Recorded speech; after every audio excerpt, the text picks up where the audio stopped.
প্রায় ৩ একর জায়গা জুড়ে নির্মিত লকমা জমিদার বাড়ির অবস্থান বাংলাদেশের উত্তর প্রান্তে ভারতের সীমান্ত ঘেঁষে। ধারণা করা হয় প্রায় ৫০০ বছর পূর্বে তৎকালীন জমিদার হাজী মামুন চৌধুরী জমিদার বাড়িটি প্রতিষ্ঠা করেছিলেন। জমিদার বাড়িটি ৩ তল বিশিষ্ট হলেও এর নিচের তলা কালের বিবর্তনে মাটির নিচে চাপা পড়ে আছে।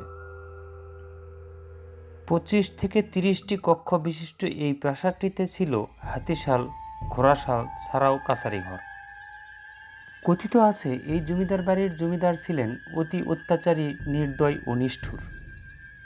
এই অত্যাচারী ও নিষ্ঠুরতার কারণে কোনো এক গায়েবী মাধ্যমে তাদেরকে জমিদার বাড়ি সহ জমিদারি ছেড়ে দেওয়ার জন্য বলা হয়। তারা ভীত সন্ত্রস্ত হয়ে জমিদারি ছেড়ে অন্যত্র চলে যান। এরপর থেকেই এখানকার জমিদারি প্রথা বিলুপ্ত হয়।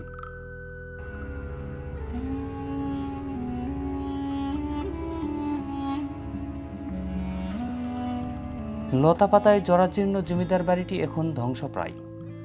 এই জমিদারির অধিকাংশ এলাকা এখন ভারতের ভূখণ্ডে অবস্থিত। এগুলির মধ্যে জামালপুর, মাথুরাপুর, গায়েশপুর, চিঙ্গিসপুর, সানাপাড়া ও মজাদপুর উল্লেখযোগ্য। শুধু লকমা জমিদার বাড়ির ধ্বংসাবশেষ বাংলাদেশের পাঁচবিবি উপজেলার কোরিয়া নামক গ্রামে কালের সাক্ষী হয়ে মাথা উঁচু করে দাঁড়িয়ে রয়েছে। ভিডিওটি ভালো লাগলে আমাদের অন্যান্য ভিডিওগুলি দেখতে থাকুন, আর এ ধরনের ভিডিও দেখতে চাইলে আমাদের রাজ্যে সাবস্ক্রাইব করে পাশে থাকা বেল বাটনে ক্লিক করুন। ধন্যবাদ।